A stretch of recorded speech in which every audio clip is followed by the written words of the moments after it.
In Jerry's absence, I'm going to start the meeting. So call the meeting, gentlemen, I'll call the meeting to order. Donna Weir. Sorry, Jerry's not here today, so I'm going to step in for him. So roll call. Cecilia Green. Here. Donna Weir. Here. Robert Perry. Here. Nan Mesa. Yes. Jim Russell. Yeah. Jeff Petro. Here. Tracy Smadilla. Here. Mike Sobel. Here. We have a quorum. Thank you. Okay, next on the agenda is the approval of the December 9th, 2013 meeting minutes. Everybody got them? I'd like to challenge that we can even vote on them because our staff and our bylaws for sending out information to us is supposed to, by their own choice, be in the mail. And seeing the emails coming back and forth that people were missing minutes and then just today getting an e-copy, I can appreciate the e-copy, but I don't believe that that's within the rules. I think we should have at minimum been given them tonight, and I think we should get packets not on Fridays so that if something goes wrong, people have a chance to say, hey, You something can wrong. always postpone the vote on the minutes if you want to take time to read it till next month. That's just my opinion. Yeah. So that's up to you. But if you don't, then you need to make a motion. But you don't have to approve them today because they did come late, and we're sorry about that. So if you want to hold off on doing that till next month, we could do that. Yeah. Anybody else? Any? Was a movement made to approve that? Yeah, No, there hasn't been a motion made. I would move that we delay the approval of the minutes of December 9th, 2013. I'll second that. Any discussion? All those in favor of postponing the approval of the minutes? Aye. Aye. Any opposed? Okay? Okay. We'll do address that. that in our next meeting then. Very good. Okay, recent marketing and advertising. Tony? Thank you, Commissioner Weir. This is more or less a follow-up from last month's discussion on a similar topic. Following the EDC's suggestion in December, staff ran that Discover All That Bartlett Has to Offer ad. If you recall, I mentioned that it had been run in the gift guide in the Bartlett Examiner. That's this holiday-themed ad that lists the dining and retail opportunities in the village, and it was suggested at the EDC that we expand the scope beyond just the Bartlett Examiner publication. So that one was run in the Streamwood, Carroll Stream, and South Elgin Examiner publications as well as Bartlett in the December 18th issue. There are some limited advertising funds available this fiscal year. If you all recall, the fiscal year for the village goes May 1 through the end of April. So we'll be putting together a similar spring-themed ad together to run in a number of publications besides just the Bartlett Examiner. But it's not something we can do every month, but probably in around the spring break time, perhaps around March, we'll do a similar springy ad. Shop and Dine Bartlett. Also, there should be a few more places open by then. A few of these restaurants that I mentioned last month, they're still not open, but some of those should be open by March. I'm sorry, Tony, yeah. just very quickly, with regard to the budget that's Yeah. still available, that's for the actual fiscal year of the village? That's right. Okay, That's and- right. and I'm We sorry, allocate budgeting, marketing money every year. Okay, and is that, and forgive me, what is the fiscal year for the village? It's May 1st through April 30th every year. So we've got about a 4-month window to use up any additional funds? Right. And does the EDC, have we in the past looked at what that advertising budget is from year to year? No, staff usually puts together the budget request that's later reviewed by the village board for approval. And We've been pretty consistent in our marketing budget. And with that marketing budget, are any of the vendors that are used, such as the Examiner or the Daily Herald or any of the other advertising outlets, are those reviewed, or is there any discussion for contracting with those Yes. with those vendors? You have to contract. Like the next one I was going to mention, this We're Hungry for Your Business ad, and this is a new ad I put together this past month for some of the industrial publications. I always, at these meetings, I mention Chicago industrial properties, for example. I just signed another contract with them just last week to buy advertising throughout 2014. The way it works with any of these publications, I've advertised in the Tribune and the Daily Herald and the Examiner and in magazines. The more often you buy the ads, the better rate you get. Right. So, yeah, we do. We get the best rate from the Examiner as if we're buying ads on a regular basis, because we do. Thank you. To add on to her question, I never thought about this before, but it just made me think. Is this anything that the EDC has any input or review of? Do we have any opportunity to look at what is being considered to try and drum up business for the town, or is it just something that's for our information only? Or Usually it's a bit of both. The EDC, over just a period of many, many years, has reviewed and recommended advertising. So these advertisements for these publications and these type of advertisements have been discussed. Some of the commissioners have been on. We've discussed it over a period of years. If there's ever, if yourself or any of the other commissioners think it would behoove us to explore another publication, we're putting on more electronic ads if possible, like the Daily Herald. Some of the best results we've had from Heritage Days in years past was ads that we put on Daily Herald online. So you're always welcome to say you like this ad, you don't like this ad, or you think we should allocate some ad money somewhere else. I don't necessarily have a better idea. I Right. am a creative person, but I'm just, based on my past year experience on this commission, don't recall it ever being brought up to us. Would you like to take a look at this and offer any ideas, i.e. our feedback? So that's why I ask. This is a good opportunity right now for feedback. That's why it's on the agenda tonight. So if anybody has thoughts on it, anytime, the advertising efforts are a frequent item on the EDC. You're always welcome to provide feedback on them. I think to help us do that, Tony, it would be great if we, as the commission had an opportunity to look at the budget for it and have an idea as to, what the annual placement schedule looked like. It just may give us an opportunity as a commission to think outside of the box a little bit and certainly support your efforts. That's a good idea. To give you an idea of the pricing, I can ballpark them sitting here, but it won't be as precise as if I look at them. Like, these were placed as half-page ads in the Examiner publications, roughly $600 per insertion. That's more than twice as much as it would cost black and white, but you can see this type of ad calls for color.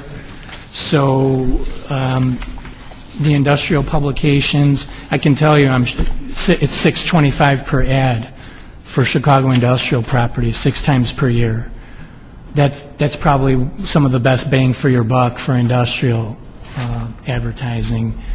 But being as how the EDC and staff has been looking at more electronic advertising over the years, sometimes an $800 ad that just shows electronically one day through one of these magazines can get a lot more hits. There's a lot more people looking at their information on their handheld and portable devices sometimes, but we still go back and do these. The Examiner publications are somewhat unique. They're your quintessential small-town paper, so people read them. We get some good feedback on the ads, at least from the businesses. They appreciate being in there. Right, well, So- you're definitely reaching two different markets between Right. the Examiner and industrial properties.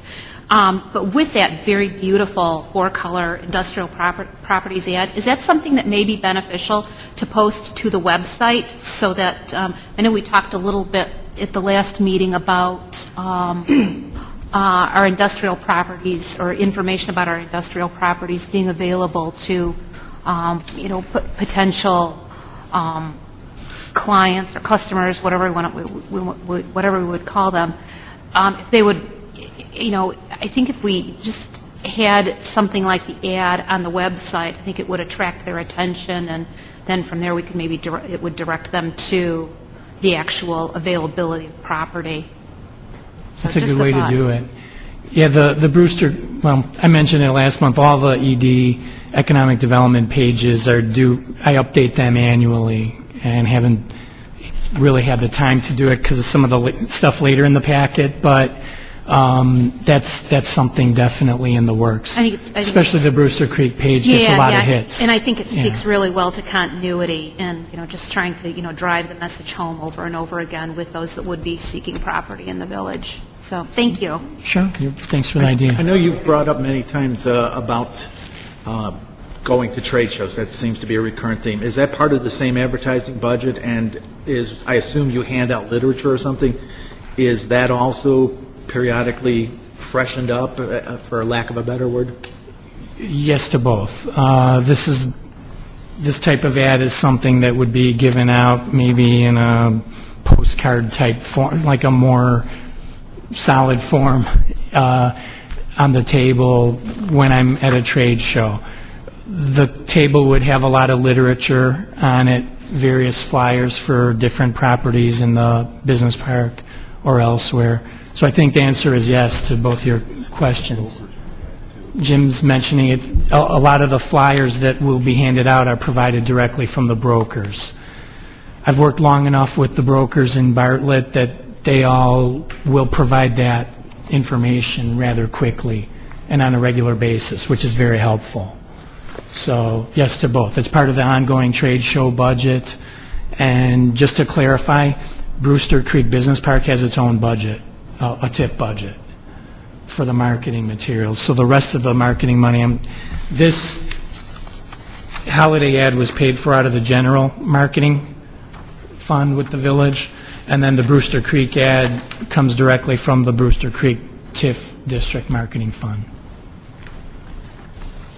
I was going to ask a question, I think you may have answered it. It does sound like there's breakdowns within the development budget for specific targeted areas, like you mentioned Brewster Creek, general.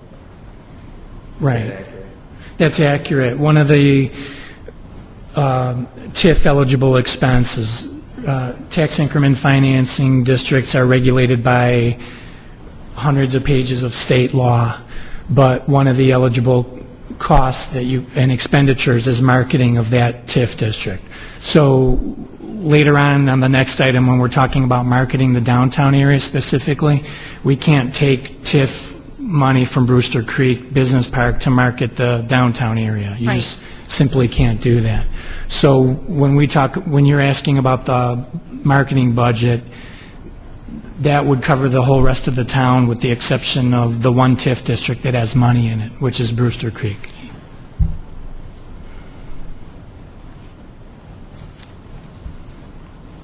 Anything else on that topic? Not for me. Okay, moving on to the update on the downtown enhancement recommendations from. Thanks again, Donna. This is the big item pending. You all recall the months of deliberation and testimony from the public, the downtown businesses, ED commissioners and staff. I'm not going to read out all 24 of the recommendations, but as you can recall, over the period of those 5 months, this Economic Development Commission came up with that list of recommendations to send to the village board. So what I'm doing tonight is updating you on the status of that recommendation. So the first time that the board saw that, and again, when I say board, they're discussing this in committee following the regular village board meetings. They went over the short-term recommendations at the December 3rd meeting. The board all liked the recommendations. They thought they were great ideas. Thanked the Economic Development Commission for being so rigorous and for all the people who provided input. And essentially, at that meeting, they directed the staff go ahead and start working on these. So the signage, everybody described it as the low-hanging fruit, kind of quick, down and dirty thing to do. So the signage about the free parking at the metro station is there. That's the first thing that was accomplished through the Public Works Department. A lot of things fall under my purview, so I went ahead and contacted Elgin Community College's Spartan Marketing Group. I'll be meeting with their director later this month. Now, the way they work briefly is they take on a different client every semester. So they're not going to take on 2, 3, 4 projects at a time. They already have a client lined up for their spring semester, and that's actually going to be the city of Elgin. But he agreed. We had quite a long, interesting conversation, and he agreed to meet to see if they would essentially start training their students to become a municipal consulting firm, and first do Elgin and then perhaps Bartlett afterwards.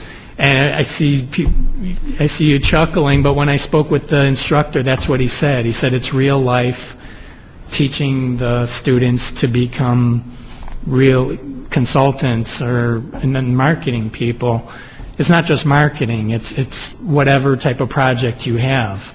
For City of Elgin, he said they are trying to help them increase volunteerism in the city. Is going to be their project for the City of Elgin. I asked how he felt about taking on a client to talk about downtown marketing for a local community, and said that's something they might be interested in. So I'm not going to say that we are going to work with them, but we're going to meet to discuss it. Is it prudent perhaps to cast a wider net and talk to COD, since sections of Bartlett fall within the College of DuPage district? I've never heard of them having something similar. Perhaps. I'd like to hear what they say at Elgin Community College before I start shopping for community colleges. But that's just one of the recommendations that was made, and they seem fairly capable. Cecilia could speak better to that than I could. I've only had one conversation with the director, but they've taken on Arts and Bartlett as a client. I don't know if College of DuPage has something similar. Then again, our downtown is in Cook County, so I'm not sure. It's just a one-semester class, so, they can't, they did dig in pretty deep for us and gave us some really good recommendations that we hadn't thought of at the end, but it's like a September through December, like a 3-month project, so you can only expect so much out of that. Right. It's not a cure-all. Yeah. But it certainly brings to light some things you might not have thought of, and John Carnett's the teacher of that class, if he's still going to teach it by the time he gets to Bartlett. He is a former president of a consulting firm and very, very sharp and up on all the latest trends. So, yeah, if we can get him, I think it would be a real coup. I've spoken to a lot of consultants, and not one of them's ever been sharper than this guy. Right. I can't speak for all his students, but right. One of the things, we were just talking about it, he said they have some very tech-savvy students, and I think I can't say what their recommendations would be, but I think it might be in the direction of more social media marketing and more e-blasts and that kind of thing to integrate technology more. Yeah, they recommended some systems for us, that we're probably going to put into place, technology-wise. Right. I know the Park District used them too, and they were very happy with the program also. I'm hoping we Hope you get in. get them. Staff has also contacted CMAP. If you recall, that was one of the recommendations, and I've obtained an application. Their funding for projects this year has not yet been announced, but I made contact with the grant administrator there. It's been granted every year, so there's no reason to think it wouldn't be this year. It's a relatively simple application process, actually, and she sent me a sample of, I'm trying to remember the town, it might have been Richton Park, it was some south suburb, where she said it sounded similar to the discussion we're having, where it's kind of centered around a specific smaller area. So that's something we are going to keep our eye on as soon as that's announced. For the sandwich boards, we're going to pursue purchase of those as well. They're about $200 each, and we're going to be buying boards with replaceable poster sheets in the next few weeks. One of our commissioners and chamber representative recommended that when I asked him about his thoughts on the signage, and I was originally going to buy the ones where you change the magnetic letters all the time, and was advised that those letters can be stolen or tampered with a lot. So we don't want our messages for things like Heritage Days, street dances, arts shows, we don't want that tampered with. You know, I missed it when we were discussing this. It just popped in my mind now, and I should have brought it up. I've seen them when you go past Carroll Stream, when you go past, I think, Schaumburg, several towns. Instead of just having, like, Bartlett Village Hall or Welcome to Bartlett, they've got an electronic signage, and it's not just single color, it's multicolor. And they think it out so it's readable as you're driving by, because a lot of times it's at speed. You're going down Gary Avenue, you're not going slow. But you can read what's going on in Carroll Stream. That would have been, shame on me for not bringing it up, that would have been something very viable for Bartlett. I don't know where we would put it in Bartlett, and certainly not in downtown because that's dead, but maybe on 59, we could use something like that. It's probably expensive. They're very expensive. I drive past Hanover Parks Hanover Park, on yeah. Barrington Road every day. It's very eye-catching. And the Park District has one across from the Jewel, and they're also always willing to put local events and things like that on the marquee sign if you get them the information in time. Yeah, they post the various events in the downtown on that pretty regularly. They're talking about doing a new one for the Lions Club. It's going to be right, you know where the Lions Club sign is at, right there. They're talking about doing a new one.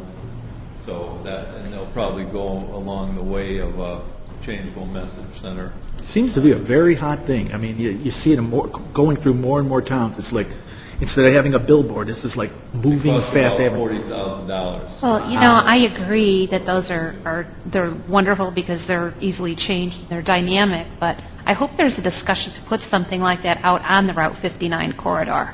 Well, There that's is in one. one of your recommendations. For that sign specifically?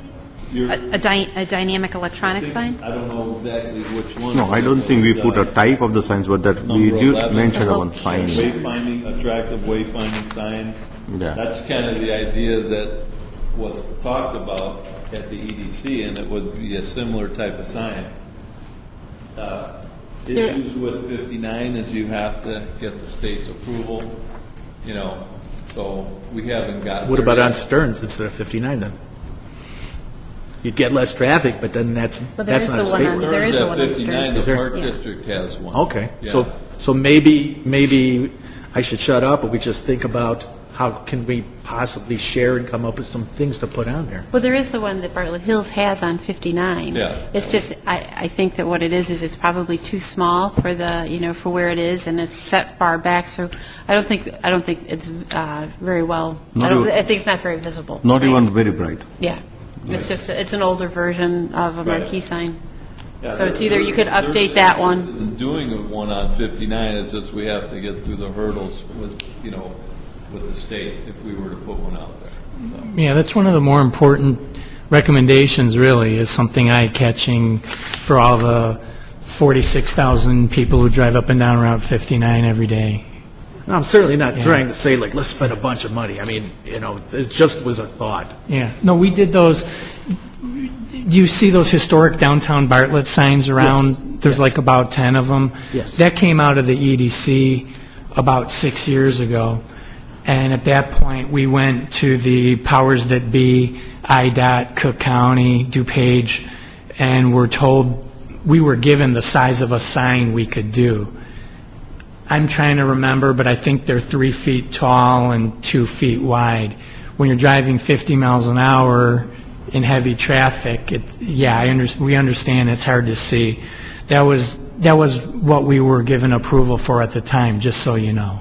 We discussed those at the EDC for 3 or 4 months, the design of those signs and the location and everything. So you're saying that that permitting takes place through the state?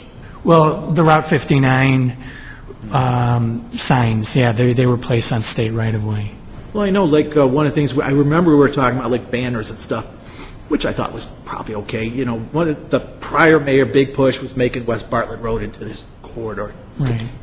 whatever.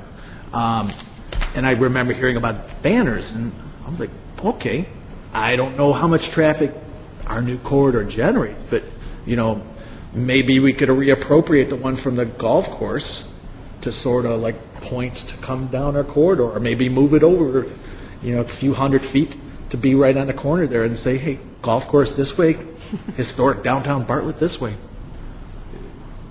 One of the things that has been discussed with potential landowners is maybe getting a portion of their land that faces 59 so that you don't have to deal with the state. Yeah. And we brought that up with some of the property owners that own some of those corners. Yeah. We just haven't procured that yet.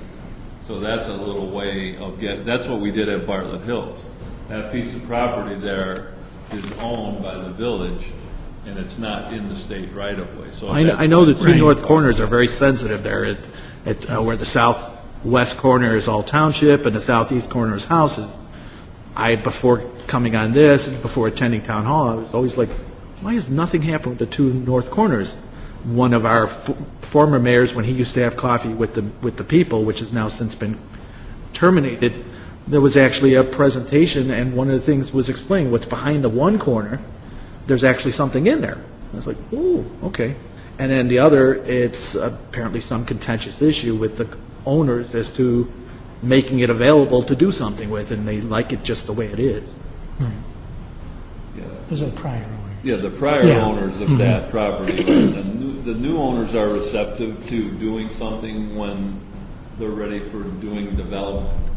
And it would incorporate they would want their development sign up there, and they would be willing to incorporate village information on that. So That's they're nice. just not ready to develop it yet. I think there's still an opportunity to Right. mindfully petition the state if that's necessary. I think that Yeah, that's... opportunity,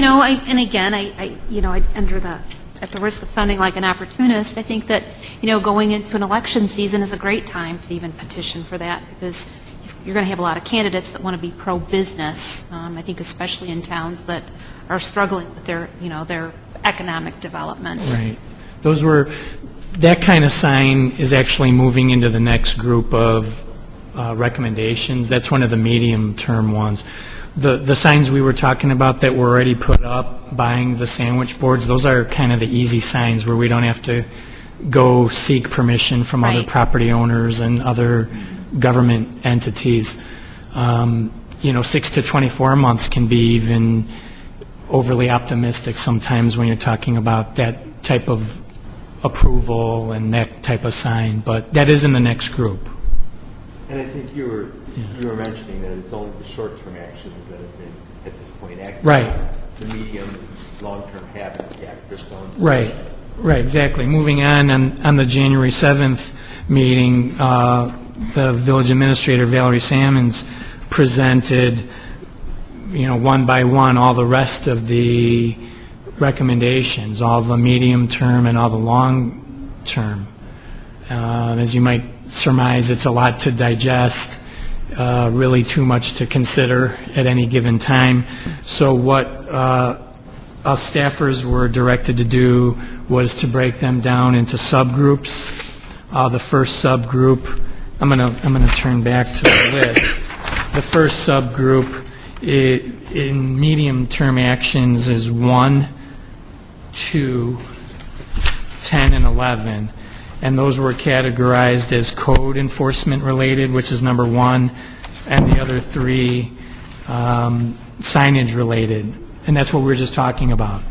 Terry Witt came in here and said the pointing towards the downtown should be on the bike path wayfinding signs. Number 10 is amending the village's sign code to allow for more and larger signage. And then the one we were just talking about, number 11.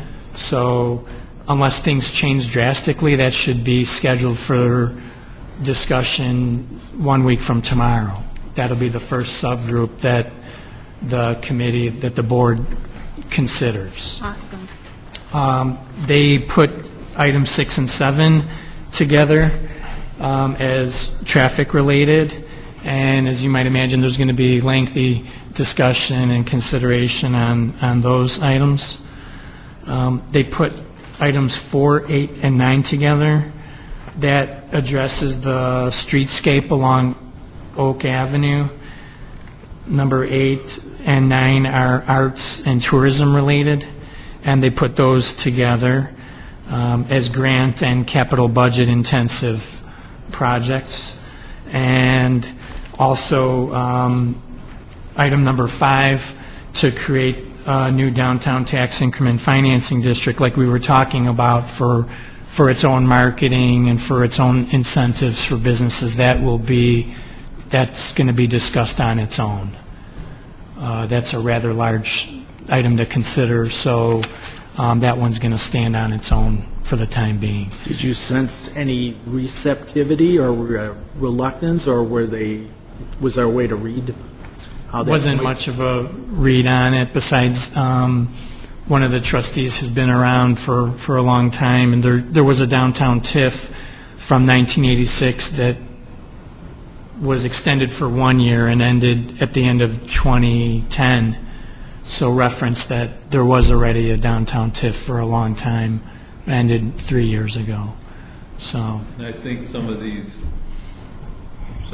I think some of the items, in addition to being discussed at the village board committee level for the next couple of meetings, there's also going to be a strategic plan session that the village board is going to go on, and I think they're going to incorporate your recommendations in that strategic plan discussion. So it's kind of on a dual track, and so some of it will be, staff directed, go out and buy signs, go and put up signs, go and hire a marketing firm, and then some things will be more incorporated in the strategic plan, and then once they're in the strategic plan, then those are things that we would have to accomplish within that time frame. So I think it's going to be both. I think you'll see these items discussed at the committee level in the next couple of meetings in January and February at the committee level, and then also some of the bigger ones, or the things like code enforcement, signage, that kind of thing. Those things have been ongoing, and then they might be more specifically addressed in the strategic plan. Code enforcement is a delicate balance, and I personally think it's fine in the downtown, but the next step gets to be you go to the enforcement measure. I think it'd be counterproductive for us, when people have problems with garbage and debris and all that, we're on it. When people who are in businesses and they might have their trash enclosure broken down and they might have animal infestation, we're on that kind of stuff. But when you're looking at people that are in older buildings and you got to tell them to put a new roof, new rehab of the exterior, signage. When we had the TIF district, and this is where they kind of interact, when we had the TIF district, there was an outlet or a way for those people to take advantage of that TIF district to help them defray some of the costs of the code enforcement. They get like So- low-cost loans or something, don't they? Through What's that? They get like low-cost loans or something because... Well, they actually got Grants. grant rebates. Grants, okay. Yeah, so they would get 30% rebate on every dollar.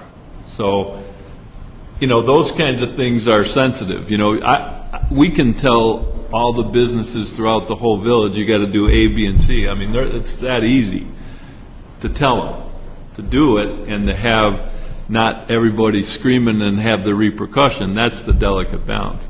In the downtown area, there are certainly some properties that are a little more problematic than others, but that's what the TIF district helped because we created that rehab program for code enforcement and code-related items. Because, some of the things that are code-related are hidden, like your sprinkler system's not up to date, your grease trap's not functioning, there's a laundry list of things that we could go up and down the street and just write, write-ups on people. We don't want to do that. But at the same time, you want your appearances, you want your signage, you want your awnings, your roof, your facades to look good. And so those things go hand in hand with a TIF district that offers some opportunity for people to take advantage of that. So How good are our empty business location properties, whether it's across the street, all the numerous ones there, or Gorski's, how good are they at staying within code, even though they're either doing nothing with it or trying to sell it or trying to rent it? Are they good at keeping up appearances, property, parking lots, windows, roofs, all that, or not? I think it's a mixed bag. You have some property owners who, it's vacant and they keep the inside and the windows clean and that, and then you have some that they look at a vacant space and it's a place to store stuff, and then it starts looking messy. So we throughout the whole town, you have a little mixed bag. In the downtown, we have some properties that, in the summer, the weeds start growing up and they don't take care of the grass and the flower beds. And, one of the biggest problems we have is trash enclosures. They don't keep them clean. They put too much stuff in there. The dumpsters aren't rolled back in there, and then they become problematic. So it's kind of a mixed bag. But in general, the people who are marketing their properties and want future tenants, they keep it clean. So. Well, I guess I'm feeling a little conflicted on some of the things that you said, Jim, especially when you use a phrase like mixed bag. When you started to discuss this, you said, clearly the village does not want to be heavy-handed with any of the businesses and force them to, like you said, to redo a facade, redo a roof, or start to establish, uniform or, conformity architectural issues. So I think what that does is it speaks to a level of cooperation between the village and the businesses. My concern is when you use a term like mixed bag, and you've got some owners that are being compliant and really being mindful of their vacant properties, and then you've got other people that are, blatantly, having any disregard for the code. Why doesn't the village come down on them a little bit more heavily? I don't think that that's unreasonable to ask any business, whether it's occupied or it's vacant, to make sure that trash enclosures are properly functional, that there isn't broken glass, that there just isn't an unsightly abandoned appearance, because certainly that bodes poorly for those responsible business owners. Yeah, and I think a good example is Lucky Jack's. We came down pretty hard on Lucky Jack's. I mean that place was a mess, and now at least it's boarded up and there's no rodents and they got rid of the unsightly trash enclosure, but that took some doing, and the owner wasn't cooperative. It was the receiver and then the bank who ended up taking it over. So that property is one where we came down pretty hard on it and threatened to go into the legal, realm on that. And, the bank didn't want that because they were trying to get the foreclosure on it. There's some other properties that just, you have to be, they're good business people, but sometimes they don't see it the way you do. Bless you. And you have to tell them that there's certain options. So I think generally the village seeks compliance, and we do that through cooperative. We very rarely go to court, but when we have to go to court, we'll use the court action. If I may add, I keep in communication with a lot of these property owners as we're either trying to work together to fill spaces or just to have something happen at their property. And I'm going to use Jim's example of Lucky Jack's. Through a long period of time closing, going through foreclosure, bank receivership, if you go and look at the properties that you probably could drive around and identify as maybe the 3 or 4 least compliant in terms of code, those are all in similar financial situations. Those are distressed properties. It's not like the other side of Main Street Plaza where the owner, Mr. Kruger, is there every single day maintaining his center. Every 365 days a year, he's there. You'll never have a code Honestly, complaint there's no there. slummy areas of Bartlett. Even the worst places are okay. I mean, all of us, we go through Hanover Park and you see where Dino's is and Norbert's used to be and stuff, and you just say, my gosh, what a shame. That's more concerning. Lucky Jack's or Gorski's or soon Dominic's, it's small potatoes compared to some of those things, or like the old Menard site.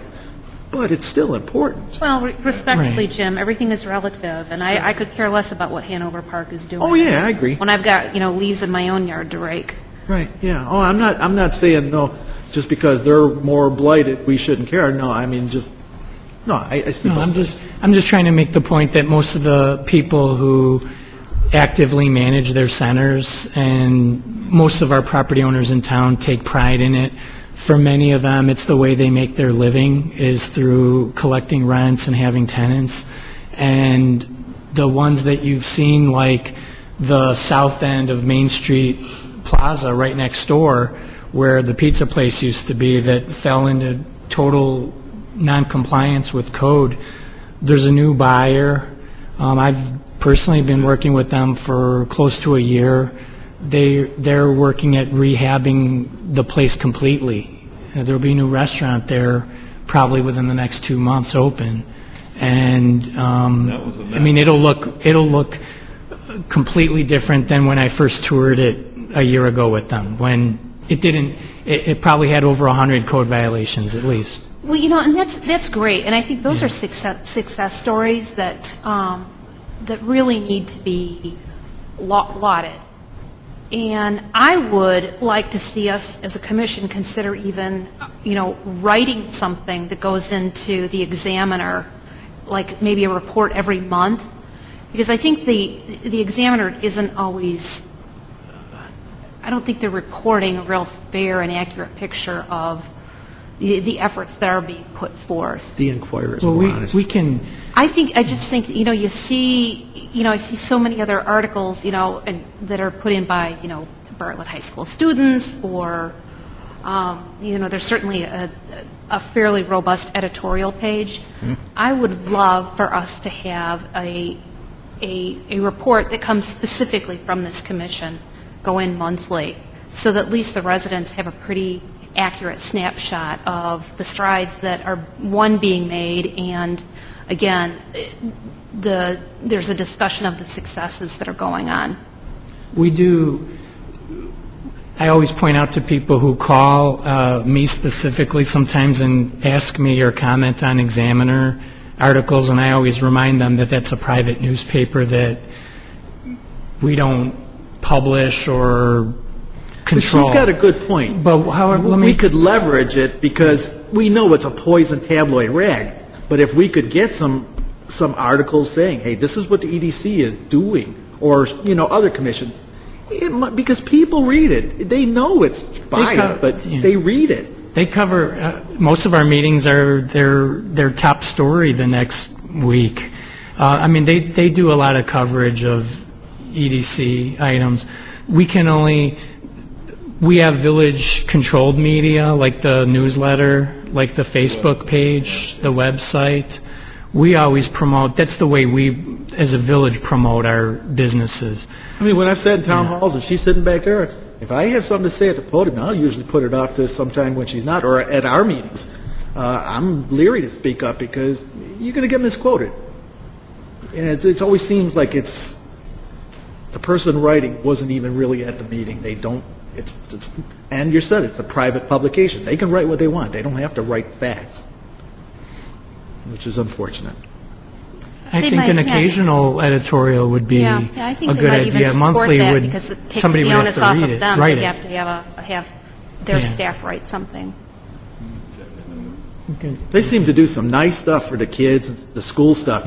I think that all looks good. I mean, there seems to be a lot of editorial in there, and then, of course, a lot of ads, which, of course, you got to have to pay for the price of the thing. It'd be Right. nice to see some stuff that basically, village-wide, for any commission, for the trustees, for the, just is a little more positive about the town. It's a good point. You know, from an economic point of view, Tony, and a aesthetic point of view, what do you think about Gorski's tearing down their building there? It's been empty for how long? Anyone who went in there and tried to rent that place out would probably have $200,000-$300,000 worth of Repairs. improvements to do. At least. But it's And- privately held, I mean, it's privately owned. I mean, Yeah, it's privately up to owned. them. I mean, But you know what? I've wondered about that. Maybe this is just what I see on TV, but I've heard of towns or even Chicago and stuff doing, I think it's called eminent domain or something, where they say, we need this property, we're taking it. Is that just fiction, or could Bartlett say, listen, Gorski guys, you've had your chance long enough. We're taking this. I think you're overstepping your bounds I don't on this know. one. I'm just asking, you know. Yeah. We- Again, We have not speaking of the eminent examiner. domain. Yeah, right. Yeah. The village as a Because all of this policy. goes in notes, just so you know, whether they're here or not, you know. The what? All the meeting notes are, I would think they're probably public. considering that, because they're paying taxes on that building now for. I don't know, They haven't years. talked to us about, they finally cleaned out the inside of it. It's a straight- After it's- Tony's been bugging them.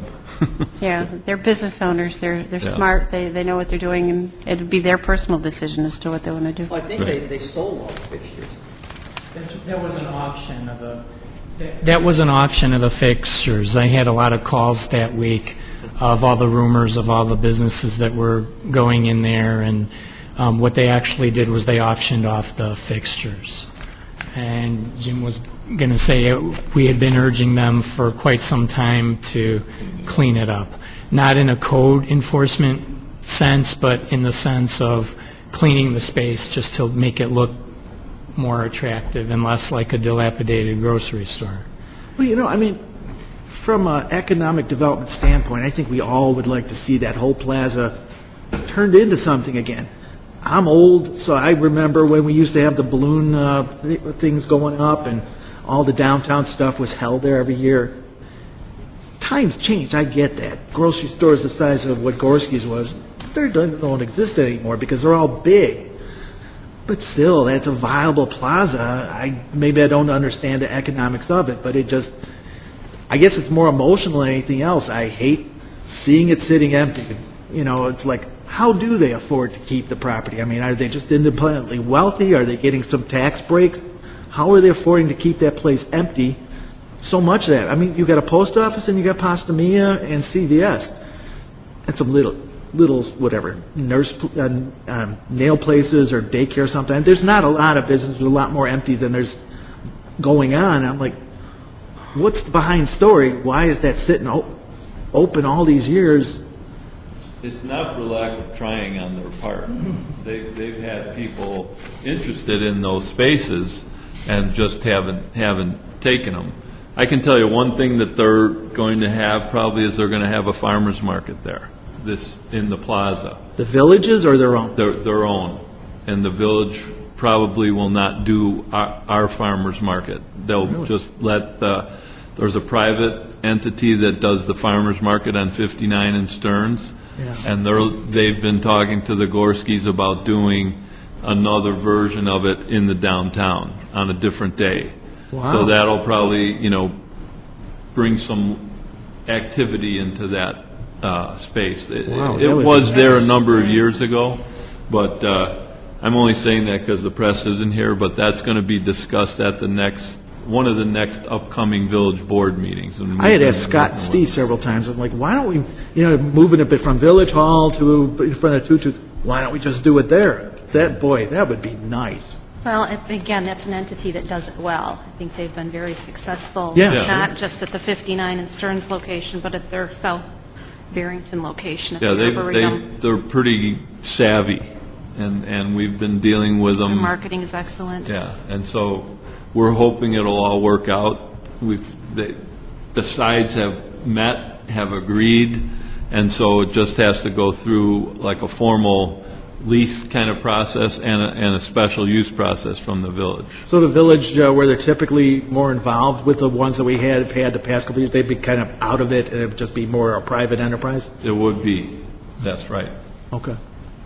I look forward to it. So do we. We think it'll be a good opportunity for them. That's all I have. Anything else? Moving on to vacancy and occupancy update. Thank you. Give me a second here to flip pages. I got a lot of notes here.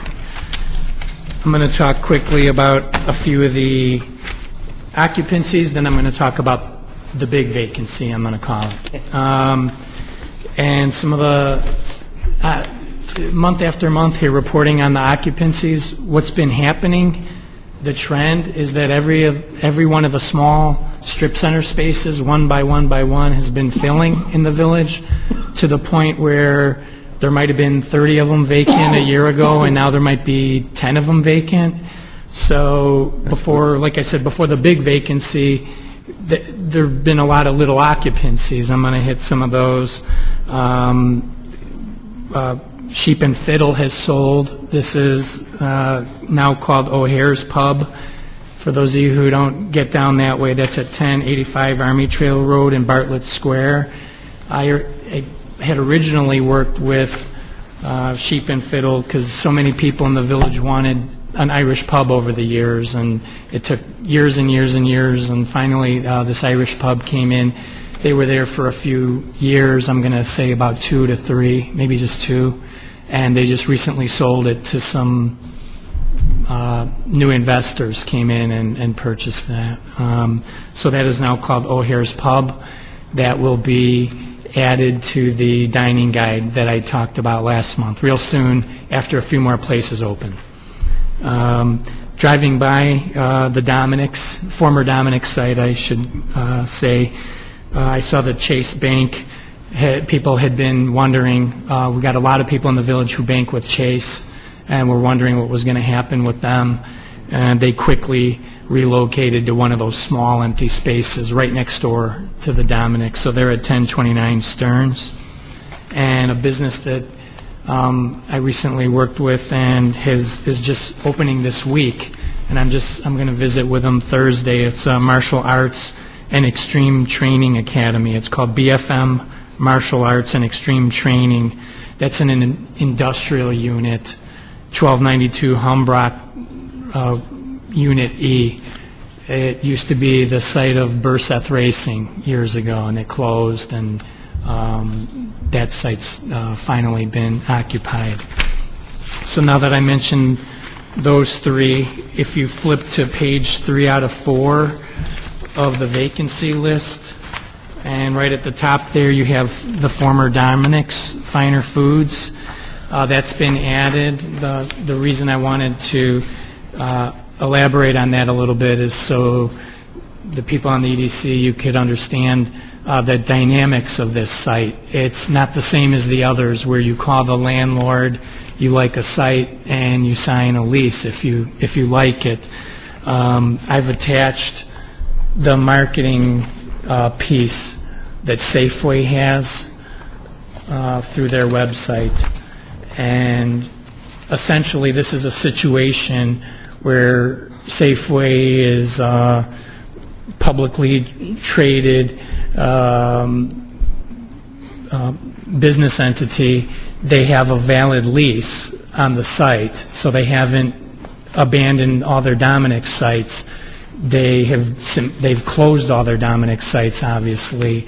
They're attempting to sell all their sites, but they have a lease. I can't give you the exact date right now, but I believe it goes for at least 3 more years, probably 4 more years. So they will continue paying their rent as So in they're effect, obligated they want to to do. sublet it? I'm sorry? In effect, they want to sublet it? That's what I was leading to. What they're really, if you look at the instructions for bidders that I've attached, what they want to do beyond just subletting it, yes, that's simply, they would like to sublet it, but they're selling their businesses as well. For everybody who read about the Mariano's purchase, they purchased 11 Dominics for $36 million. So besides just assuming their leases, they were paying about $3.2, $3.3 million per store. Same thing that Jewel's been paying, same thing that Whole Foods is taking a handful of stores. So this is somewhat of a unique situation. It's the largest commercial vacancy in my tenure with the village, and I don't know how long, if the village has ever had a 65,000 square foot vacant space. So the way this is working is if I contact a grocer, and so far I've reached out, we're not just simply waiting for somebody to stumble across it. I've contacted 12 grocers. So they would have to negotiate directly with Safeway corporate. Dominic's really doesn't exist anymore. So they'd be dealing with Safeway to negotiate to purchase their store and or assume their lease. Really what they're looking for, since there's no asking price, it's really more of here's the instructions to bid on a store. So Because they're subletting it versus selling it, do they then say what can be in there, i.e. can they say it has to be somebody that wants to be in the grocery business versus, say, True Value, or like, do they have some say-so in that? that's a good question. Yeah, at this point, yes, absolutely. The landlord, of course, there's another large publicly traded entity, Cole Real Estate, and it's a real estate investment trust. They own Stearns Crossing, so they actually own the entire shopping center. But that's correct. Safeway, your bid wouldn't go to Cole Real Estate to lease the space. If you called Cole, they would direct you to contact Safeway.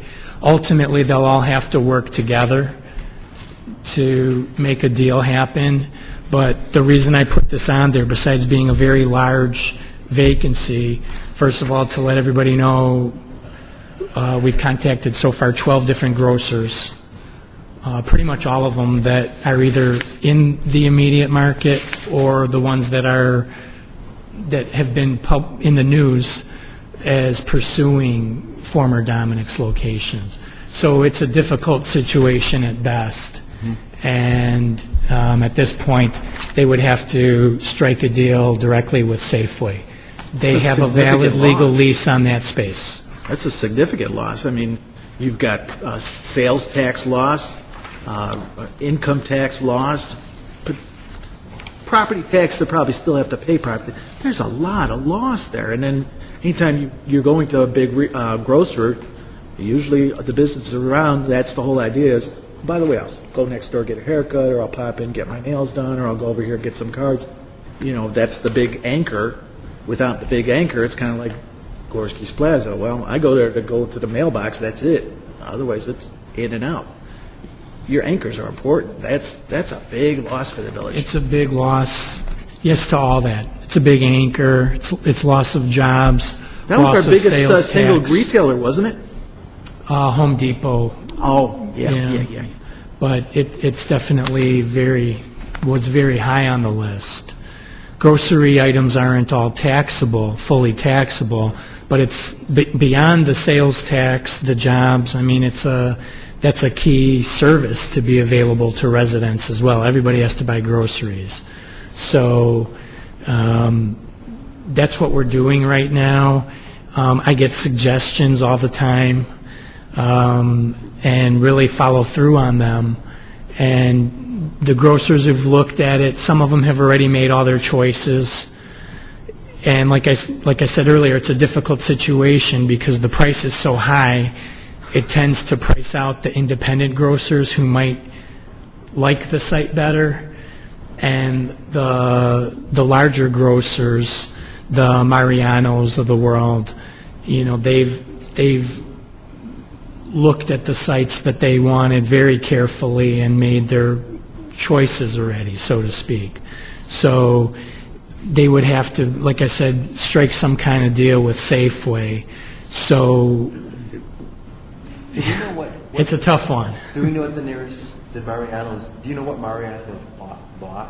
What they sublease? Is that revealed? There was a list, there was a Cranes article that listed them. I think There's Hoffman none out Estates here. is still the closest That's the one. closest, yeah. States still. Yeah. Barrington Road there. Yeah. Yeah.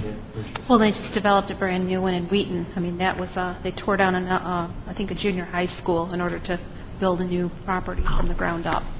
So they've really done some significant reinvesting. Yeah, we hit them as hard as anybody did. I spoke with them 3 times prior to their selection, and you know, despite our enthusiasm, you know, they looked at very specific criteria in making their choice.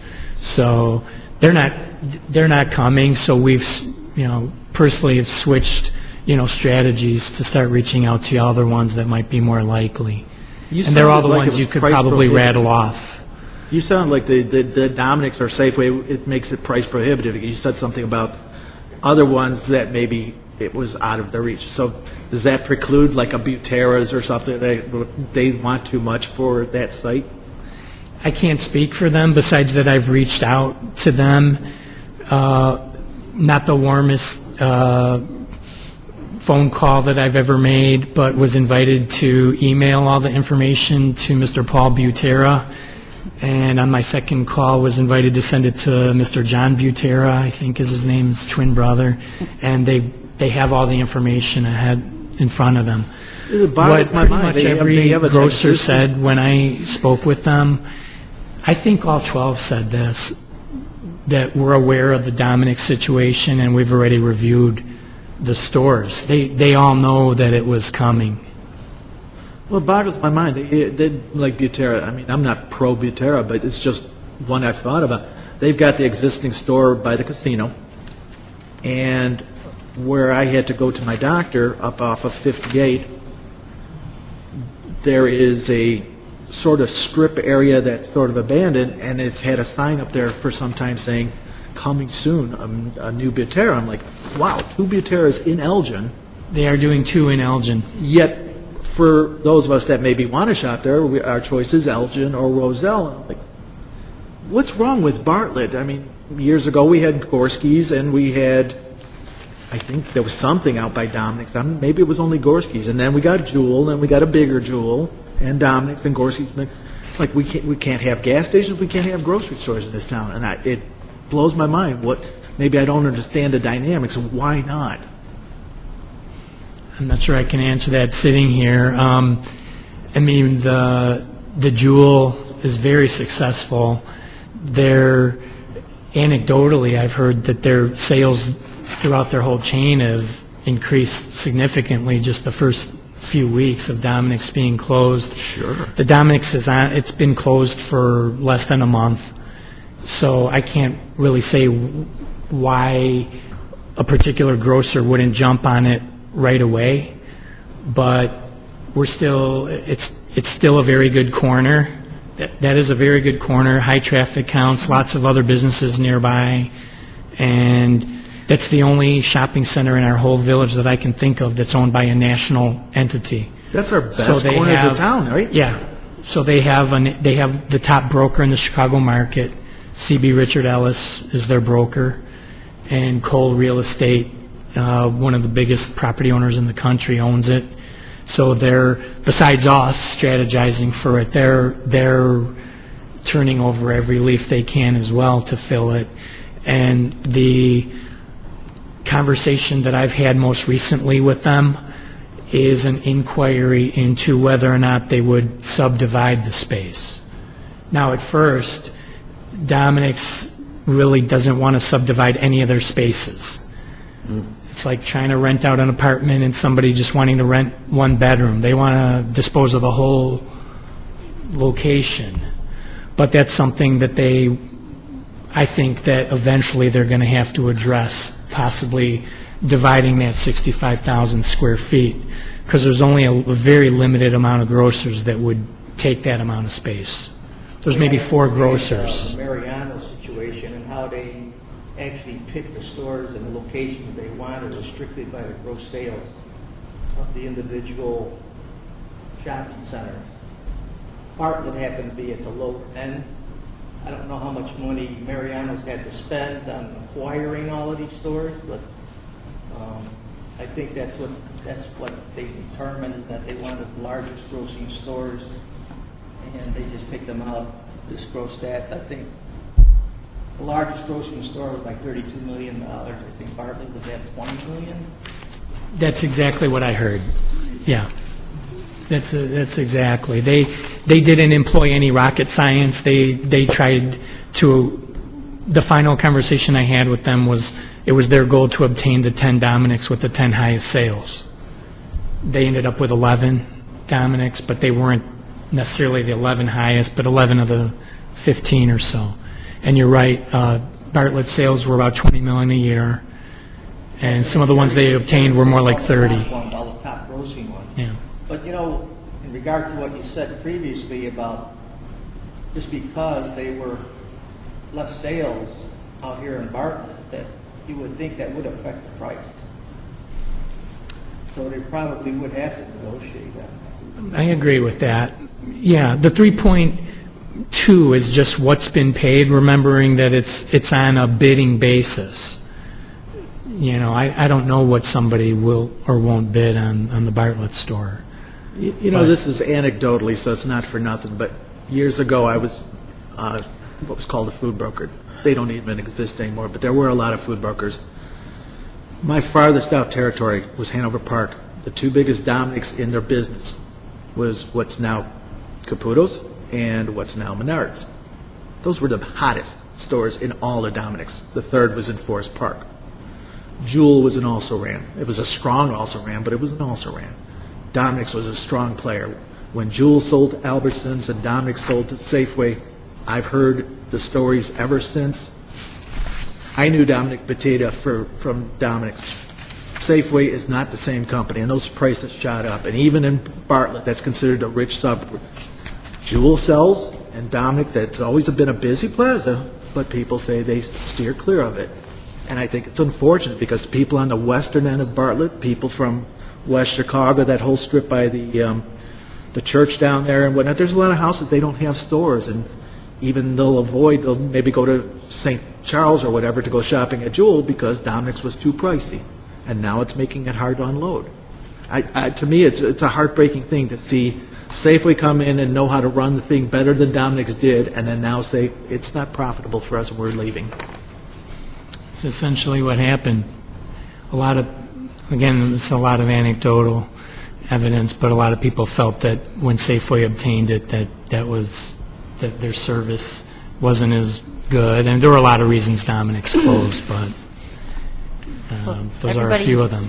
Everybody use all your contacts to get Dominic's I was filled up. told we can't, though. I actually was interested, because I do have contacts, for example, at Butera, and when I talked to Brian Mraz, he's like, it's kind of your purview. You could get in trouble for contacting them. So I was like, okay, I didn't do anything, but I was like, good to know. I was wondering, can we call on people? And Brian Mraz, in effect, said, no, you can't do that. I'll use one example. A resident called and wanted me to contract Ultra Foods, and I said I'd be happy to, and asked if she happened to have a contact there, and her husband is a union official with grocers, and I was provided the contact name by a resident Their parent company is called Strachan Van Til, and lo and behold, the name and number I was given was the VP of real estate and the top second person in the chain. They passed. They politely passed on locating here, but and just today I was another grocer that's only at this point expanding in the city of Chicago was suggested, and I contacted them as well. So if you have a contact at Butera, besides somebody that would discuss it, I'd be happy to call them. It's ironic, I do have contacts at Strachan Van Til, but while the Hanover Park location did indeed have problems, and Tony's put a lot of money into fixing that, they didn't so much move out because of the problems. People don't realize part of the Strachan Van Til philosophy, which for no logical reason I understand.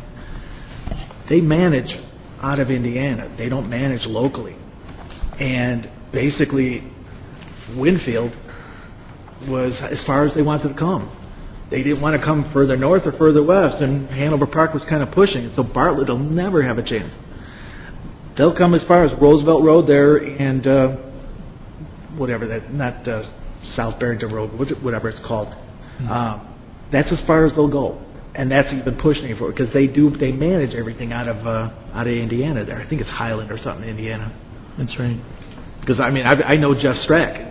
It's just they're not going to do it. Have you talked to Food for Less? Yes. Because I just shopped at Food for Less today. I like to periodically go, but you got to go all the way out to Elk Grove to go there. And I'm like, gosh, if we could get a Food for Less at Bartlett, that'd be lovely. That was I know more about these grocers than I ever wanted to know. That was the second one I called. Kroger, I believe. I'm sorry? I believe they're Kroger. Kroger does own them, yes. Yes, I've spoken with Kroger and Food for Less. They said no. They said no. That's unfortunate.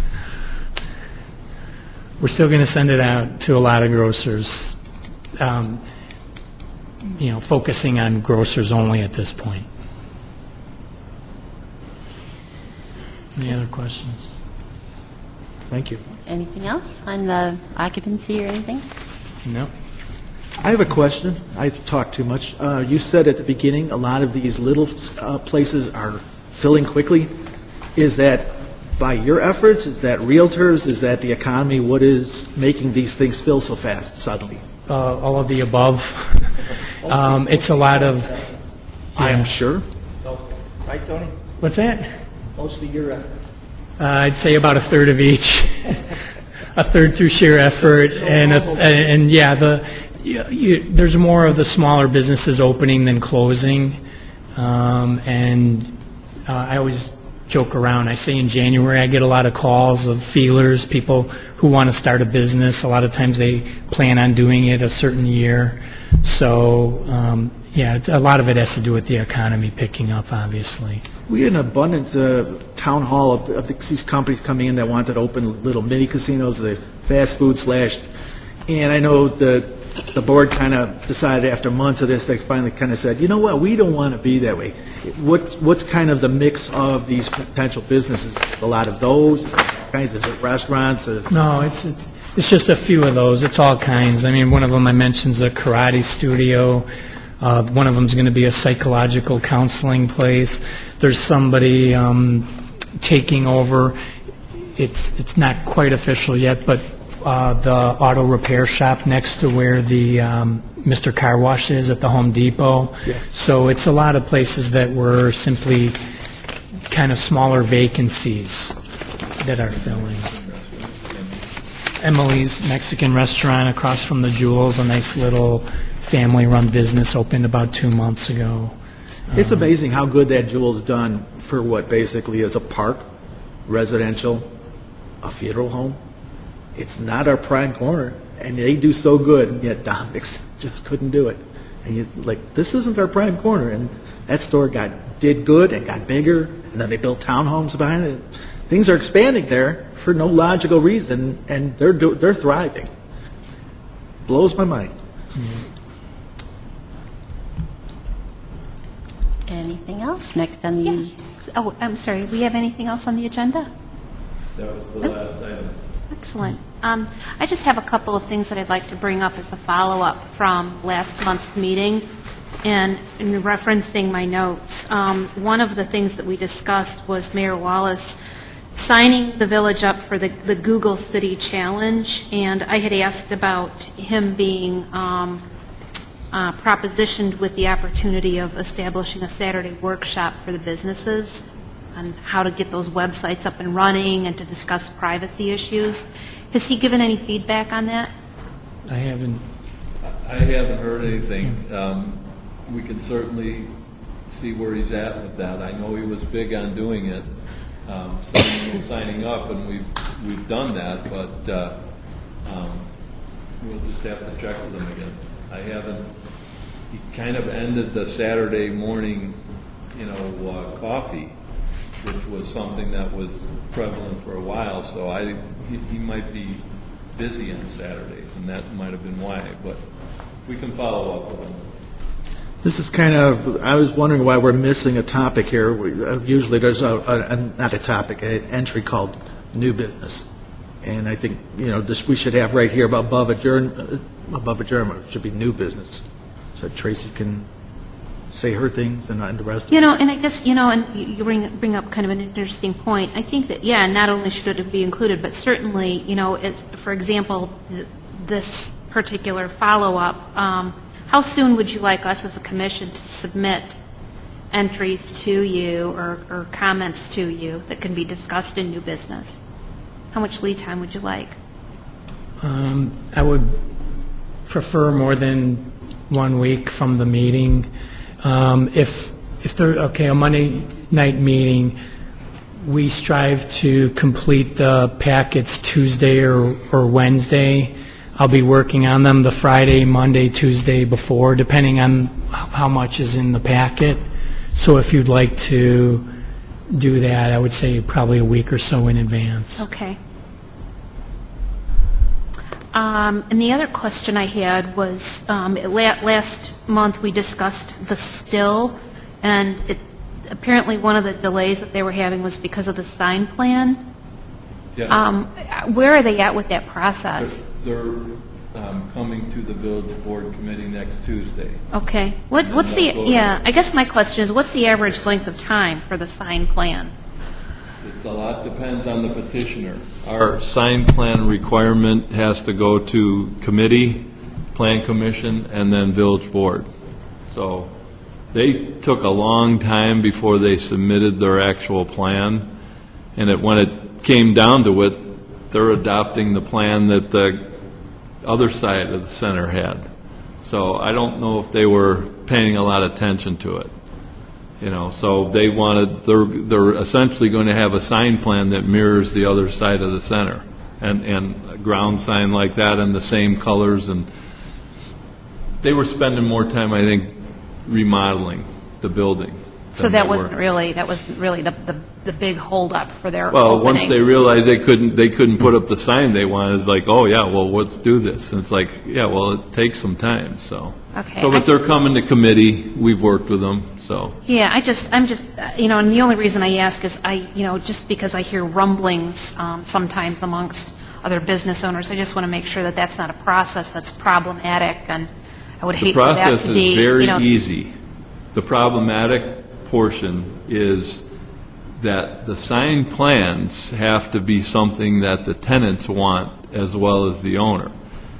We require, when you have 4 businesses or more, we don't design, there's a misnomer that the village designs the sign plans. We don't. It's up to the tenants and the landlord. So they come in with a sign plan that they have to, it's easier when it's a new center. Because then you just say, well, this is what we want to do. Sure. And then it just has to meet the electrical codes and the sign size requirement. But in this particular case, they wanted a certain type of sign and a certain color. It was that simple. The sign plan that they had that was in there since that center was built didn't have that color in it. So they decided, well, what if we want to do this type of sign? And, well, then it got a little more detailed. What they ended up doing was going to a sign designer, like a guy like Mike, and said, this is what I would suggest. And so finally, when they did that, then the ball got rolling. So it's up to the center owner and the tenants of what type of sign they want. Typically, a sign plan has to have channelized letters. It has to have, the return has to be designed a certain way and colored, has to have the right kind of electrical connections. And, then we'll accept anything as long as it meets the building and electrical contractors' requirements. Is that true, though? Because the first meeting, Mike was here, Mike and I talked outside, not to misquote him, but I think he brought it up in a meeting, and we talked, and I've heard this elsewhere, techies, when we met with them, it seems to be a prevalent theme that Bartlett has a very restrictive sign. We do. A very restrictive sign code. Didn't I just understand you to say we don't, they can do what they want? Can they do what they want, or? Maybe I can help you answer it. So Go ahead, Mike. Bartlett's village code is a little tight. It allows for smaller signs. But when a sign center comes in, not a sign center, like a shopping center is developed, and they put in their own sign criteria, it's usually and almost always stricter than Bartlett's. Always. Like, for instance, in Westlake Commons, you have to have a white face. Every one of those signs has a white face on it. The center where this place is going to go has certain color restrictions. The village doesn't care what color it is, but if the sign criteria for that center says it's got to be X, Y, Z, it's got to be X, Y, Z. Wow. So maybe in our new business packets, we put something in big bold letters, talk to your landlord, talk to your landlord, talk to your landlord. When you have a new center owner and they think they can, they're looking at what was up there, and what was up there was pretty much just red signs that had red lettering. They wanted to do something a little fancier, and like Mike said, it wasn't in what the criteria was. Well, I know you've had businesses submit, because when I'd come to town hall, one time, it's always in that after meeting, and you put up, like Pasta Mia wanted new signage, so here's the old signage, here's the new signage, here's how it's going to hook up. So I was a little confused. Is it Gorski telling him what he can have as far as a sign, or is it the Village of Bartlett? Gorski has a sign plan, so they have to fit in with the sign plan. So. But they still have to submit it to the village? Yeah, you've got to get a permit for it. Okay. And then once you have the sign criteria, the permit is issued, it's reviewed in the context of really the building electrical requirements, and then in the context of whatever that sign plan says. If it doesn't match that, we don't issue it. Gotcha. Sounds like a good topic for the first economic development editorial. Well, one of the things about the sign plan, go to a town that doesn't have it and see the signs on shopping centers. You'll see, and I always point this out, if you go on Randall Road in South Elgin, LA Tan, it's big as the whole roof frontage. The next sign is this big. Then it's up to whatever. It just doesn't look good. The Unified Center Sign Plan, which has won awards, makes everything look uniform and nice. There's a strong argument for both cases, though, because the guy with the biggest, gaudiest sign, flashing, come here, people come here. The guy that's real neat and discreet, i.e. a strip mall that has all uniform red signs, just snore right on by. But if everybody has that, then it all looks nice and uniform. It looks nice and uniform, but the argument for the business is, but we all look alike, so nobody knows who we are. I see both sides. Yeah. I've got a marketing question. It relates to the village, but it's not really about the village. Do you know, or can you tell me if there are other villages that have marketing budgets for private businesses, other towns doing this? What's your question? Do they have marketing budgets as well? Yeah, do you know if other towns have marketing budgets for the businesses in their town, such as we have here? Yes. Yeah, it's fairly Yeah, common. Some towns have more bigger budgets. Some a lot of them use TIFs to use for their marketing budgets. So. that they have a TIF district, you're going to have more available money to do marketing. Yeah, absolutely. Yeah. But yeah, most towns do.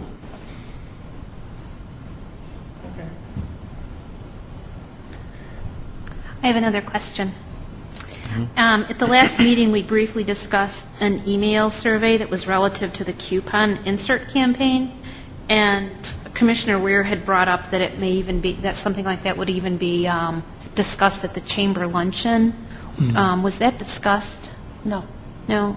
Okay. Well, with that, I would, again, I don't know where, where we're all at with the development of that survey, knowing that we were going to kind of wait until probably close to the end of January before a survey was developed. And again, specifically, the discussion was about the coupon insert campaign. Right.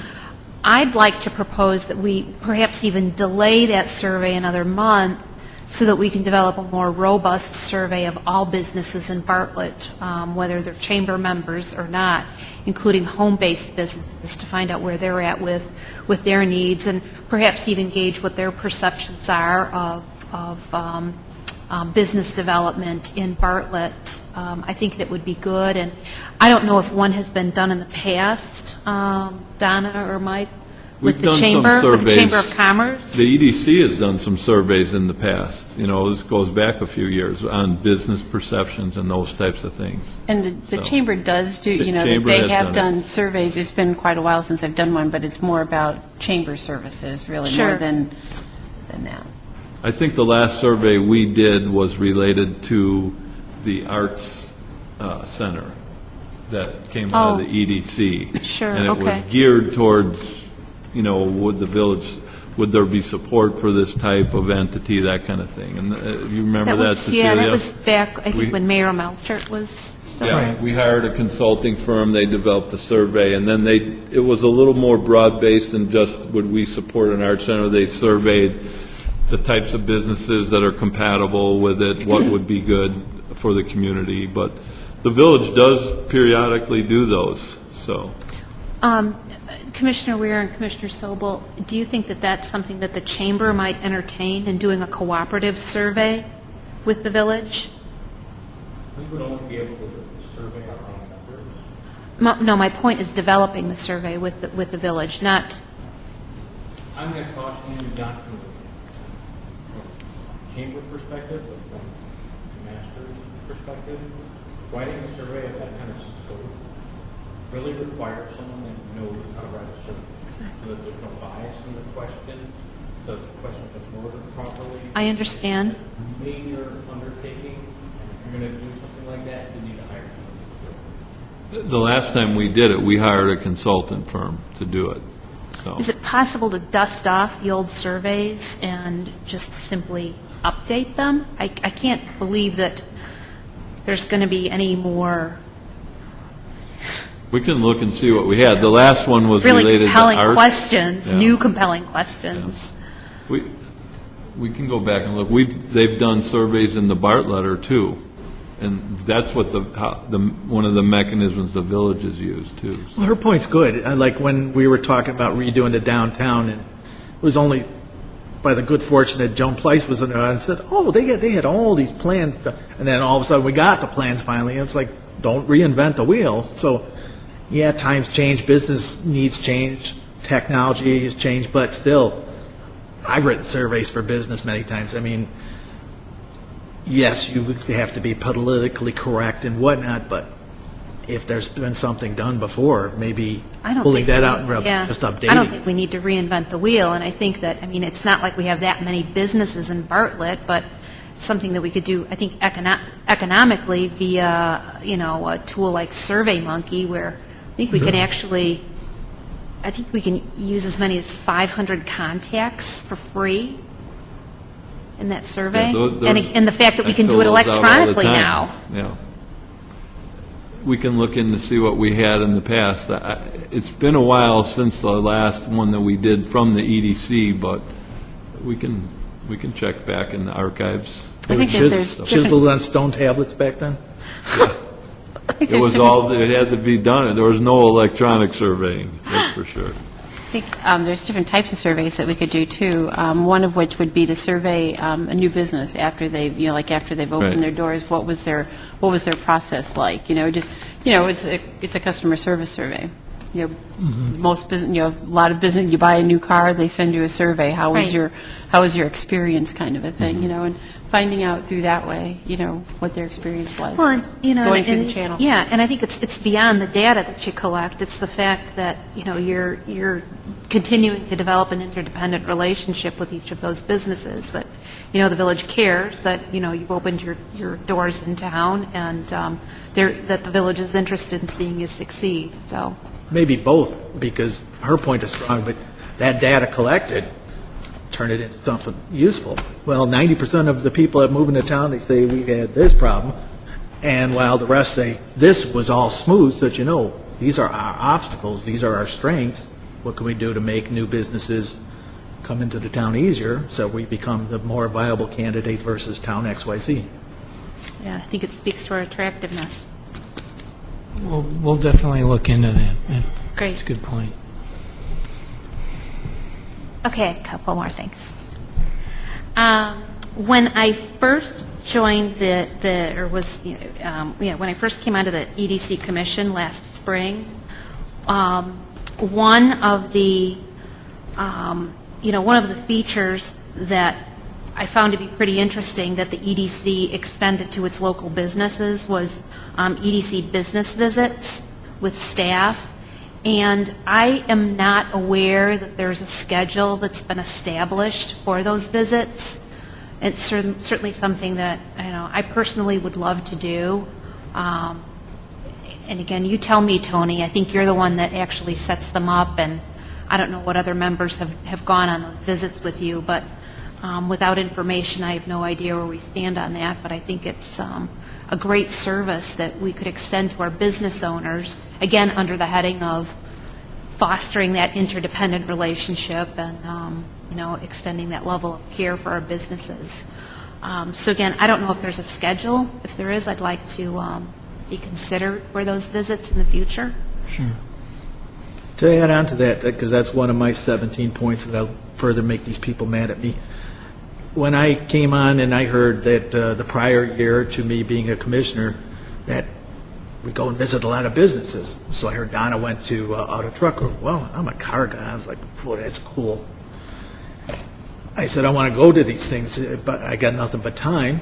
You contacted me and we went to Techies. I don't recall reading or hearing about or seeing in the year since another business visited. You might be doing it, but I don't recall hearing any of us commissioners being solicited to come with or, whatnot. I went to the open house for Auto Truck Group, and I was like, still, a very cool place. But that's one business. We got a lot of businesses. So Auto Truck Group and Techies, I'm thinking there was 11 or 10 more months where what else was visited and who went with. She wants to go, I'll go. I'm sure there's others that might have time or interest to go. I think I don't know if that's part of your job or that's just goodwill, but it seems like a nice thing to do is to, knock, knock, knock. Where's the village? What do you think? Are we doing a good job back here? What could we do differently? Get a little meet and greet going. Yeah, that picks up in the earlier months of the year, usually anywhere from 10 to 15 done per year. So I'll keep the interested commissioners in mind. We had 10 to 15 There's going to be last a few year? of them. They're about 8 or 9 or so last year. A lot of the visits I end up going on essentially solo, where I'm getting called kind of at a late time where it would be hard to schedule it. Like somebody calling me on a Tuesday asking if I can come out on a Wednesday just to sometimes provide information. So a lot of those are done on a less formal basis. These were the formal basis ones you're talking about, where we go through a series of questions, and that's going to be picking up again. It might be good, though, to give us feedback on it. Each month we get a packet, and essentially you read the packet to us that we've already read ourselves. I've never seen discussion too much in the packet saying, by the way, this month Tony and Jim, or just Tony, went and impromptu last second visited all these businesses. Give me a warm and fuzzy and say, Well, unfortunately, a lot of those are I'm not going to characterize all of them, but a lot of them are businesses that are struggling and don't want point A, B, and C saying, I visited so-and-so to, in a last-ditch effort to try to help them, and then it's in the newspaper and everybody's reviewing it. Usually those are done more on a confidential basis. So they were kind of calling on you, could you help us, versus, come for a meet and greet. I've had many of those. Gotcha. Well, those calls of distress aside, I think there would be benefit to us being more proactive and really, I think, for those of us on the commission, just the opportunity to get out and, meet some of the business owners and talk shop with them. Okay. Sure. I mean, I went to one, Techies, and I was like, this is cool. I'd love to go to more of these. I mean, you kind of chastised me for talking over the guy, and yes, I do that, but I learned a lot about what the village provides. I learned of his view of the sign code and what it's like to call in a business. And I look forward to going to more of them. And I was like, oh, I wish we had.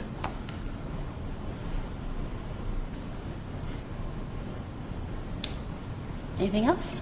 Well, I just have one last thing.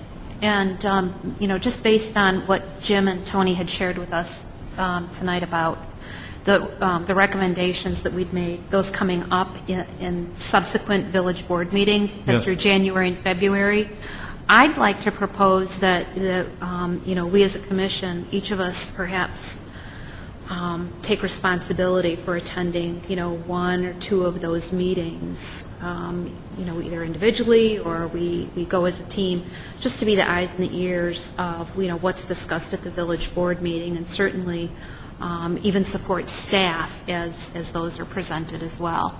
Yeah, you're welcome to come to any of them. They're going to be probably talking about it for the next 3 or 4 meetings, so feel free to come. So. Did you say that they discussed these issues in committee, though? Yeah. But it's open. Yeah, But yes, the it's in committee's the- open. But It's open, it's here. Yeah, it's here.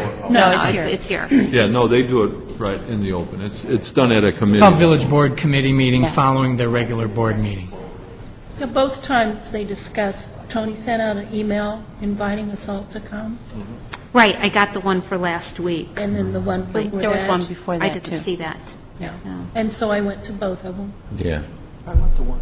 I went to the first one. I used to attend, because you're always there, I've attended town halls for 2 years solid, and just with my sister went to the hospital and haven't been to them since, and frankly, I've kind of felt like, aside from them addressing our recommendations, I've been personally a little disappointed with the new board. It's just me, it's not professional, but I don't think, I don't think that that's necessarily something that should be entered into, I think that's a personal opinion, and I don't think that that's really something that needs to be addressed here, I'll be honest with you. Well, it colors, That's a personal opinion, though, Commissioner, and This goes into the minutes. that goes Think into about the that. minutes, and I don't think it's okay, appropriate. I hear your point, I got you. Kind of protects me a little bit better by shutting Fine. up. Gotcha, okay, I hear you. I think I wanted to make sure Tracy got all her points, because I sort of impromptu rattled off about 17 things here, and I don't really want to go into 17 of them, but I just would like to address things that I've viewed or taken in during the past year. Number of us, about a year ago, became commissioners. Nyan, Mike, Jeff, Tracy, myself, and we had 5 existing commissioners. And I've tried to understand what all we were to do. When I felt like we had too many non-meetings, but then all of a sudden when I addressed at town hall, what about, you guys said you wanted to do stuff for downtown. They said, okay, EDC, you'll do that. And so we had some very busy meetings, and I was quite impressed with the productivity. Do we need to note for the record that Cecilia's stepping out for a second? You can continue. I was given the opportunity to join any of a number of commissions by the former mayor. I specifically wanted to be on the EDC because while I don't know a lot about it, I care about seeing this town, like Gorski's or whatever, being viable. Dominic's, it's no bias towards any one place. I would just like to see the whole town, downtown, this shopping mall, this business, Brewster's, doing well. I've talked to some of my fellow commissioners, impromptu, by phone, by email, in the parking lot. All of us sort of seem to have wished that we would have had a kind of a little bit of an indoctrination or maybe an informal get-together with the senior commissioner so we'd have some idea what went on before. Well, now we all have a year under our belt. It's too late for that. To that end, though, we don't necessarily have an understanding of what all's gone on before.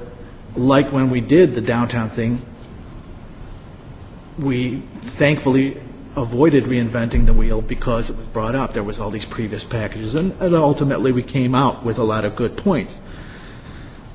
But I've seen things brought up and discussed where I wonder where it's gone.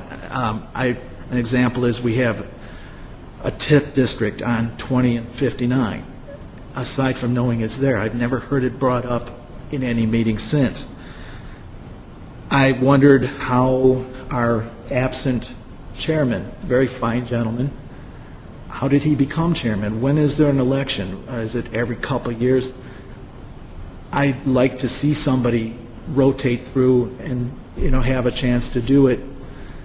He's appointed by the mayor Okay. as chairman. So a mayor at some point says we need a new chairman. All Okay. the chairmen are appointed by the mayor. Gotcha.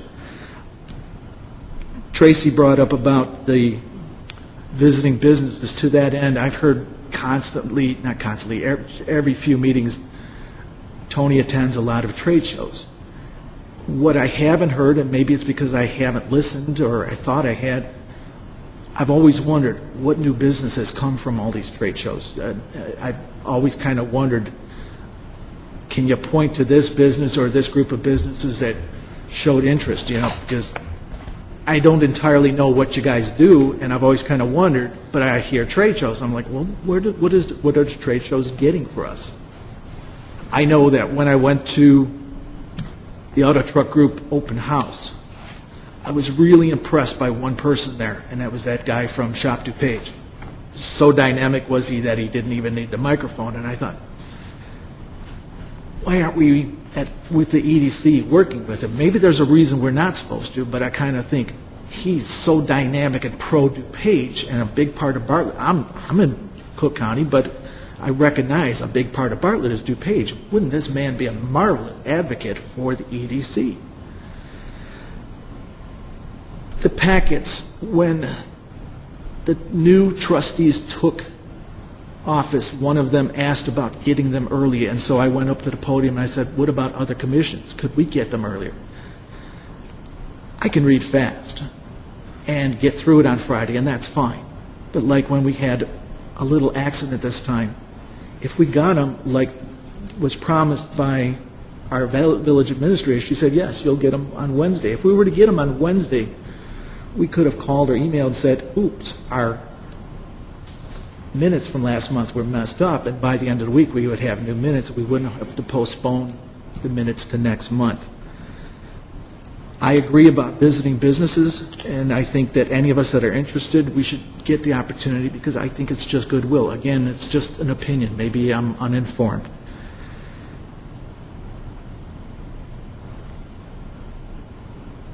Let's see. I could skip a bunch of these.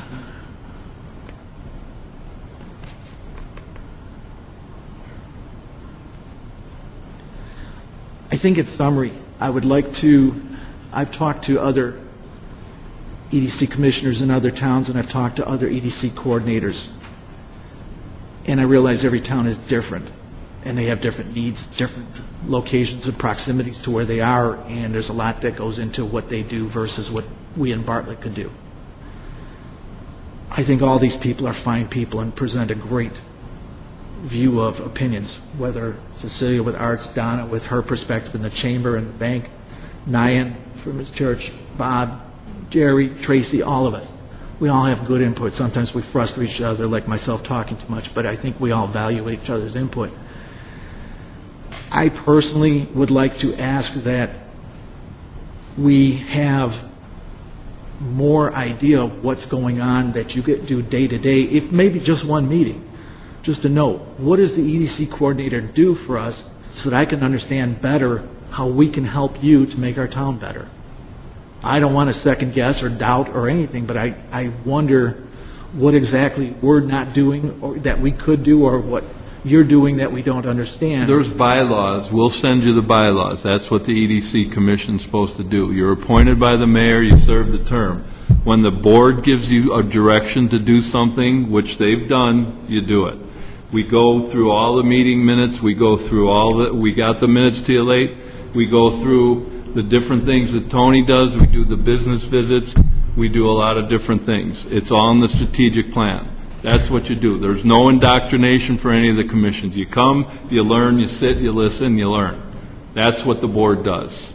We'll send you the bylaws, and you can read those. I will, because like I said, I would have talked to Mr. Deterra, and Brian friendly but officially said, no, you don't want to do that. Well, I wouldn't know otherwise.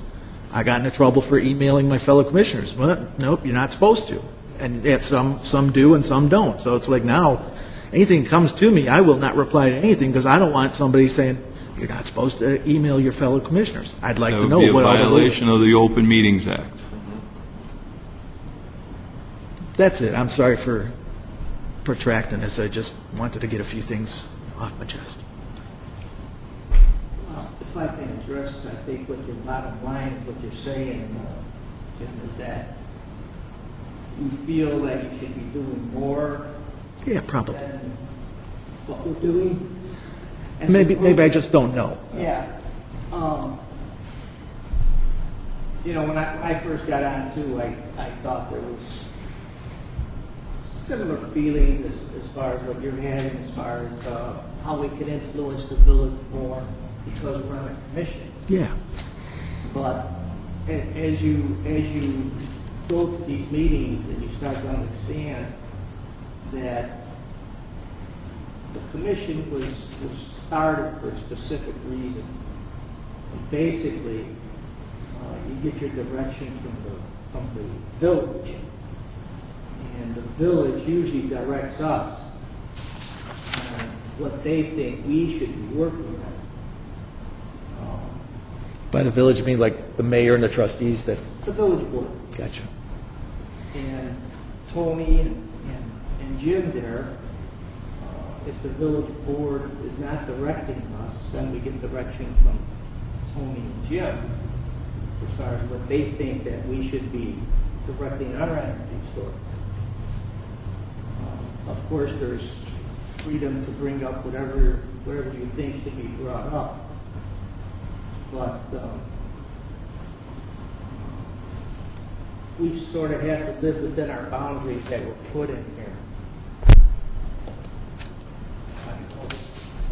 Yeah, it does. I mean, honestly, I feel half the time like I'm coming here and ruffling the apple cart, and that's not my goal. By the same token, I don't want to be a lemming. So it's like, what can I say? What can I do? What should I just shut up about? Like Donna just properly advised me, look, this is on record, and you're kind of going to shoot yourself in the foot. Well, that's good to know. I wasn't thinking.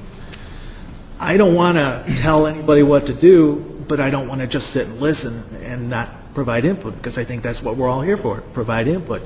But knowing what's the right things to have an opinion on or offer an idea, I guess that's part of the process, so I guess I'm still learning. Yeah, out of this particular meeting, I mean, I think we've been getting a lot of good input from the EDC, This is mostly a of great late. meeting tonight. And, I think out of this meeting, some of the things we talked about were, going back to the real simple items on the agenda. Marketing, if you have some ideas of, if we have a few $1,000s left in our marketing budget, how you think they might be best expended by the end of April. Perhaps that's how I could have phrased it in the memo. And in terms of with grocers, I mean, I can tell you all of them I've contacted, but if you have a contact at a grocer who you think might be interested, or any particular business, I don't know if you can or can't contact them. I would urge you, even if you're just in a business and talking to them, to maybe talk up Bartlett a little bit. And if there's anybody who ever wants more information on the village, we have it all at our fingertips. So, Butera is one of the 12. I tried hard to get through to one of the Buteras. I mean, honestly, when I'm in a store, I do think that way. I was at Tony's today, and as well as Food for Less, and I thought, wow, I would love to go talk to the manager and talk up Bartlett, but I don't know what we're allowed to talk about or I think not. you have to be careful that you don't, because as an EDC commissioner, you could be, you could come across as a representative for the village of Right, Bartlett. and that's what I don't know what that gray area is. Right. So I'm Best just not like, to cross that I'll just line. be a shopper, keep my mouth shut. Gather contact information and pass it along to Tony would be my suggestion. I've had a lot of, Yeah. Say, hey, I was at this great store today, and Kind of sad. Tony would be the best guy. Okay, to that end, I'll give you right now. I know that I do like the new Tonys, though maybe their prices aren't always what I think, but I happen to know that their corporate headquarters is not too far from the Jewel corporate headquarters over in Itasca. If you haven't, I might recommend, just as a consumer, even though they're in Hanover Park, it might be nice to have a Tony's if they'd be interested in Bartlett. yeah, It sounds strange to have two stores so close by, but look at the two Targets in Streamwood. That works, so why couldn't we have a Tony's in Hanover Park and one in I Bartlett? hate to have to say it, I've had conversations with Tony's, and Not they interested. feel it's way too close, and they're not interested. Gotcha. Yeah. The ones I've contacted, I digress back to one of the earlier points, Roundy's, which equals Mariano's, Strachan Van Til, which equals Ultra Foods, Kroger, Food for Less, which is owned by Kroger, Tony's Finer Foods, Caputo's, Pete's Fresh Market, Butera, one called the Fresh Market, Walmart, Aldi's, and one today called Cermak Fresh Markets. So they've all been suggested. Hey, I know. They all have 12 different answers, but they're all kind of the I same. got one that's not on that list. Thank you. How about Valley's? Valley, right? Valley, I've spoken with them before. They are doing very aggressively, so. I shop at Valley a lot. I called Valley, believe it or not, I called all these grocers years ago when Fresh Market closed. So Valley's another one worth a shot. The Presta family owns them. Yeah. How about, I thought I heard at one of our EDC meetings, somebody said at some point, the old Gorski's Plaza, or maybe even for Dominic, they talked up Trader Joe's or something like that. Trader Joe's, no, Vic's? they've passed on the, Trader Joe's and Whole Foods are not looking to viable. locate in Bartlett. Well, That's the number one requested business, though. I got a rumor. Another rumor. That's what I need. We need another rumor. No, what is it? That's okay. No. Let us stay a rumor. Okay. I'm sorry that we went as long as we did, and I appreciate that y'all humored me and let me talk, because for my 2 cents in this year, this was one of the best meetings. I enjoyed the meetings where we discussed downtown, but every person here talked tonight, and I learned probably more tonight than I have in the past year, and I enjoyed it. Thank you. Okay. anything else? Do you have a motion for adjournment? Yep. Motion. Who seconded that? So low. Thank you, Mike. Okay. We're adjourned. Thank you.